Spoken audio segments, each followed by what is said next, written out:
नमस्ते विद्यार्थियों, मेरे YouTube चैनल पर आप सभी का हार्दिक स्वागत। यदि आप चैनल पर नए हैं तो चैनल से जरूर जुड़े। आज का अपना टॉपिक है कक्षा 12वीं हिंदी अनिवार्य एवं उस पर हम चर्चा करेंगे। व्याकरण का एक टॉपिक है भाषा, व्याकरण एवं लिपि। तो हम जानेंगे कि भाषा क्यों जरूरी है। हम सब जानते हैं मनुष्य के विकास के लिए भाषा ही एक सशक्त माध्यम है। हम अपने भावों, विचारों को वाचिक, मौखिक, सांकेतिक अनेक रूप से व्यक्त करते हैं और उसके लिए सबसे सशक्त या मजबूत माध्यम है अपनी भाषा।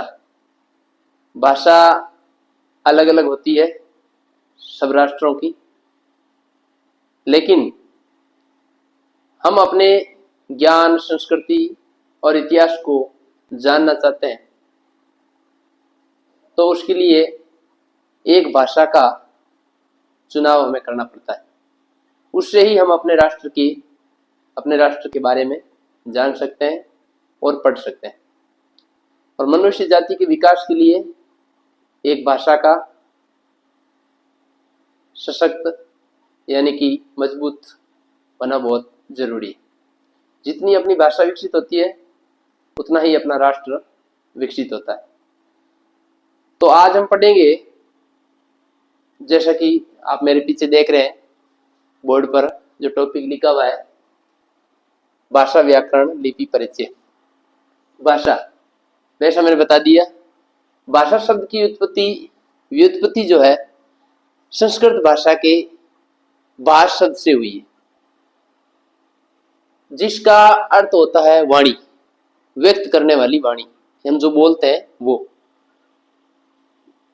यहां पर ये मैंने आपको बताया कि व्यक्त वाणी।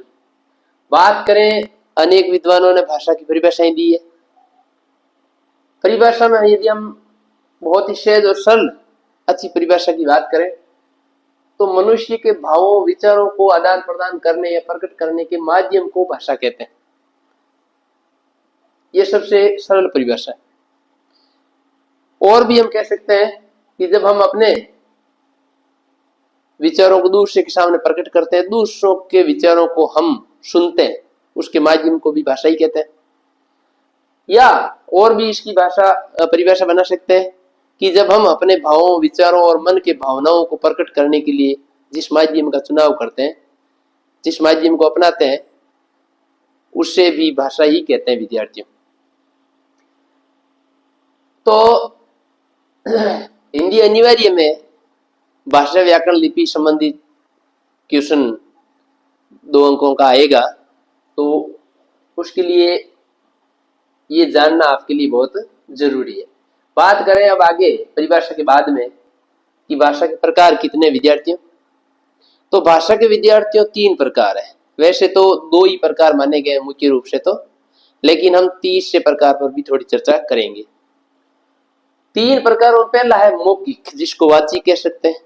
मौखिक वो होता है जिसमें हम जो कुछ भी बातचीत करते हैं, संवाद करते हैं 2 आदमियों से, या भाषण है, लेख है, तो वो मौखिक भाषा कहलाती है। लिखित भाषा दूसरा रूप, जिसमें हम अपने भावनाओं, विचारों को किसी एक लिपि में लिपिबद्ध करते हैं, तो उसे लिखित भाषा विद्यार्थियों कहते हैं। और तीसरी है सांकेतिक भाषा, जिसमें हम हाव भाव से या संकेतों से सामने वाले को समझाने की कोशिश करते हैं, तो वो विद्यार्थियों सांकेतिक भाषा कहलाती है। तो ये भाषा के 3 रूप हो गए, मौखिक, जिसको वाचिक भी कह सकते हैं, लिखित और सांकेतिक भाषा। यहां पर देखो लिखा है, लिखित भाषा को हम एक लिपि के माध्यम से अभिव्यक्त करते हैं। अलग अलग लिपियां होती है, अपने हिंदी की देवनागरी लिपि है, तो अंग्रेजी की रोमन लिपि है।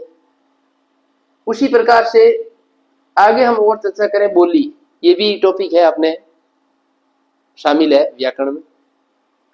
भाषा और बोली में क्या फर्क है? तो बोली एक सीमित क्षेत्र में भाषा का एक स्थानीय रूप होता है, उसे बोली कहते हैं। भाषा विशाल क्षेत्र में बोली जाती है। बोली में कोई साहित्य नहीं होता है, जबकि भाषा में लिखित साहित्य हमें मिलता है। ये बोली और भाषा में फर्क है।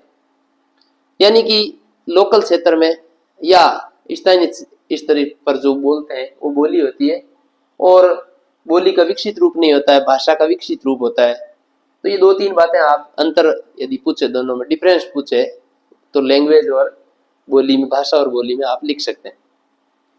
और जैसे वो कहते भी है ना, पर पानी बदले 5 कोस पर वाणी, यानी कि जैसे कोस कोस पर पानी का बदलाव हमें मिलता है, उसी प्रकार से 4-5 किलोमीटर या मील पर हमें वाणी जो है वो बदला हुआ रूप उसे नजर आता है।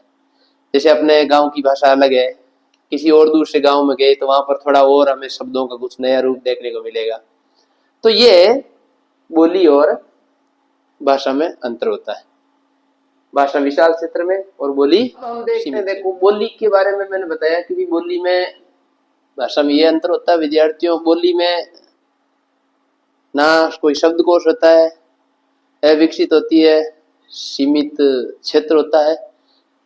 फिर बात करते हैं आगे भाषा की इकाई। भाषा की इकाइयां, उसमें देखो भाषा की 5 इकाइयां बताई गई है विद्यार्थियों। ध्वनि, वर्ण, शब्द, पद एवं वाक्य। ध्वनि किसे कहते हैं? कि हमारे मुख से निकलने वाली कोई भी स्वतंत्र आवाज ध्वनि कहलाती है। ये विद्यार्थियों आपको ध्यान रखना अच्छी तरह से। बात करते हैं वर्ण, इसका वीडियो अलग से भी बनाया हुआ है। सबसे छोटी लिखित ध्वनि जिसके और खंडने और टुकड़े नहीं किए जा सके उसे वर्ण कहते हैं। अब जैसे यानी हलंत के लगा दिया, स्वर है, हलंत गे है, तो वो सब वर्ण कहलाते हैं। शब्द, वर्णों के सार्थक समूह को शब्द कहते हैं। सार्थक होना चाहिए, यानी कि जैसे हम चाय भाई बोलते हैं या कमल शब्द बोल दिया, चाय भाई में चाय तो है, वाई नहीं है, ये ध्यान रखना है। कमल सार्थक है, अर्थ निकलना चाहिए। पद किसे कहते हैं? तो पद और शब्द एक ही है, वाक्य में प्रयुक्त विभक्ति युक्त शब्द ही पद कहलाते हैं। विभक्ति युक्त होने चाहिए, विभक्ति साथ में काम करती है। और वाक्य किसे कहते हैं? सार्थक शब्दों के समूह को वाक्य कहते हैं।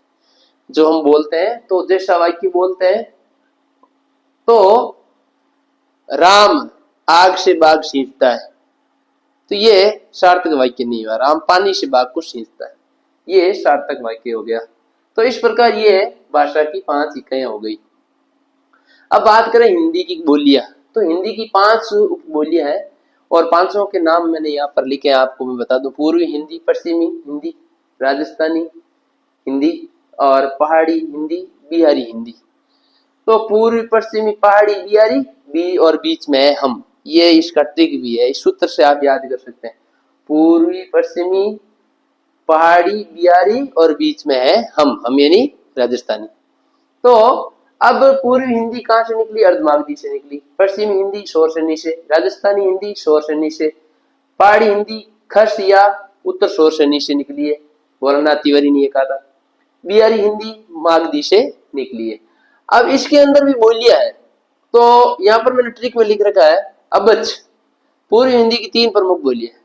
अबच, ए का मतलब अवधि, बे का मतलब बघेली, अवधि, बघेली और छ यानी छत्तीसगढ़ी।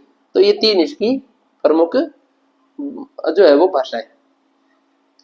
इसका भी ट्रिक है, देखो 3 प्रमुख जो बोलियां है, 4 इसकी 5 है, इसकी 5 है। कौन कौन सी है? देखो ट्रिक से मैंने लिखा, बाबू कै बर्ज खड़ी, बाबू कै बर्ज खड़ी, यानी बा यानी बांगरू जिसको हरियाणवी कहते हैं, बू यानी बुंदेली, कै यानी कनौजी जो उत्तर प्रदेश में बोली जाती है ज्यादा, ब्रज उत्तर प्रदेश में, और खड़ी बोली। तो ये 5 हो गई इसकी। ट्रिक से आप ऐसे ही याद कर सकते हैं, बाबू कै ब्रज खड़ी। अगला है राजस्थानी। तो राजस्थानी बोली की जो इसकी है हिंदी की बोली, इसमें भी ट्रिक है। मामा मेज, माँ यानी मारवाड़ी, माँ यानी मालवी, मैं यानी मेवाती और जय यानी जयपुरी। तो ये 4 इसकी हो गई बोलियां। फिर है पहाड़ी, पहाड़ी की दो है, पश्चिमी पहाड़ी और मध्य पहाड़ी। ये जो चिन्ह लगा रखा है ये पुनरावर्ती विराम चिन्ह है, यानी यही नाम वापस यहाँ आएगा। उसके बाद देखो विद्यार्थी बात करें अंतिम बिहारी हिंदी बोली की, जो मार्गदर्शन, तो उसकी भी है वो 3 प्रमुख भाषाएं, बोलिए। मगही, मैथिली और भोज। मगही मैथिली गई भोज करने के लिए, ये ट्रिक से ऐसे याद कर सकते हैं। मगही मैथिली गई भोज करने के लिए। अब हम बात करें विद्यार्थियों आगे व्याकरण पर। भाषा के बारे में हमने पढ़ा। व्याकरण का अर्थ होता है विश्लेषण, विश्लेषण करना। बात करें परिभाषा क्या होती है, तो व्याकरण शास्त्र में भाषा के शुद्ध रूप में बोलने या भाषा के शुद्ध रूप में बोलने या लिखने के नियमों के ज्ञान करवाने के शास्त्र को व्याकरण कहते हैं। यानी कि हमें भाषा शुद्ध है या कौन सा नियम लागू होगा, कौन सा शब्द अशुद्ध है, कैसे लिखा जाएगा, इसका ज्ञान जिस शास्त्र से होता है विद्यार्थियों उसे व्याकरण कहते हैं। वो व्याकरण शास्त्र होता है जिसे हम जानते हैं। व्याकरण के अंग कितने हैं, तो 4 प्रमुख अंग है। वर्ण विचार, जिसमें वर्णों के उच्चारण, स्थान, भेद, प्रकार बारे में जाना जाता है। शब्द विचार, जिसमें शब्दों के भेद, प्रकार और विश्लेषण, संश्लेषण के बारे में जाना जाता है। पद विचार, जिसमें उसके विविध विभक्ति युक्त प्रकारों के बारे में बताया जाता है। वाक्य विचार में वाक्यों के भेद, उपभेद, है ना, प्रकार वगैरह और उस पर चर्चा की जाती है, तो वो वाक्य विचार होता है। ये होता है। उसके बाद में 4 अंगों की चर्चा करने के बाद हम आगे अंतिम टॉपिक इसका जो है वो पढ़ते हैं, लिपि। लिपि क्या होती है, तो लिपि ध्वनियों के लिखित रूप को लिपि कहते हैं।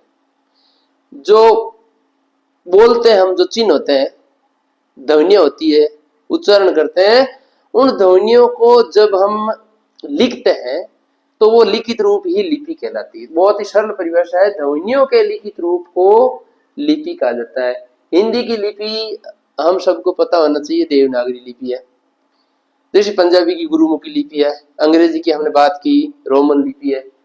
तो ये लिपियां हैं। देवनागरी लिपि पर हम चर्चा करते हैं आगे। इसमें विद्यार्थियों देखो अपने ब्राह्मी और खरोष्टी 2 लिपियां हैं, इसकी 2 लिपियां ही चली, जिसमें खरोष्टी लिपि 3 से लेके 300 ईस्वी पूर्व तक चली। ये दाएं से बाएं लिखी जाती है, दाएं से बाएं यानी इधर उल्टी लिखी जाती है, जैसे अमेरिका में लिखते हैं। अपने ये है ब्राह्मी लिपि जो चलती है, हम बाएं से इधर से शुरू करते हैं, उधर लिखते हैं, बाएं से दाएं की ओर लिखते हैं। तो ये 5 से 350 ईस्वी पूर्व तक इसका काल था। बात करें देवनागरी लिपि की विशेषता क्या क्या है, तो विद्यार्थियों देवनागरी लिपि नाम क्यों पड़ा इसका, क्योंकि ये नागर ब्राह्मण क्षेत्र से निकली है, देवनगर से निकली है, ऐसे कई तरह के, जिसकी वजह से इसको देवनागरी लिपि कहते हैं। इसके विशेषता है, एक तो इसका वैज्ञानिक विभाजन है, मान्यता प्राप्त है। ध्वनियात्मक नहीं होकर के अक्षरात्मक और वर्णात्मक लिपि है, केवल ध्वनि नहीं है, अक्षरात्मक वर्णात्मक भी। कैसे, जैसे मैंने एक उदाहरण लिखा है यहाँ पर आपके, आप भी कोई भी शब्द ले सकते हैं। राम है, तो राम के अंदर अक्षरात्मक करें तो 4 हो जाएंगे अक्षर। कैसे, तो जैसे देखो रे हलंत प्लस आ प्लस म हलंत प्लस ए, तो ये 4 अक्षर हो गए आपके। देखो अब इसमें वर्ण की बात करें तो 2 ही वर्ण है, रे और मैं। तो इस प्रकार इसमें समग्रता है, समग्रता है, इसमें नियतता है। देवनागरी लिपि की एक निश्चितता है, निश्चित है इसके जो भी ध्वनि है, वर्ण है, और ये कम खर्चीली है, सुंदर लिपि है, लिखने में अच्छी भी है, और शिरोरेखा से युक्त है। यानी कि प्रत्येक वर्ण के ऊपर, शब्द के ऊपर हम लाइन खींचते हैं, शिरोरेखा यानी ऊपर, सिर के ऊपर रेखा खींचना। तो ये है देवनागरी लिपि की प्रमुख। देवनागरी लिपि विद्यार्थियों केवल हिंदी की नहीं है, मराठी, कोंकणी, नेपाली और संस्कृत की भी देवनागरी लिपि ही है। बाकी मैंने बताया आपको पंजाबी गुरुमुखी है, रोमन इंग्लिश की है।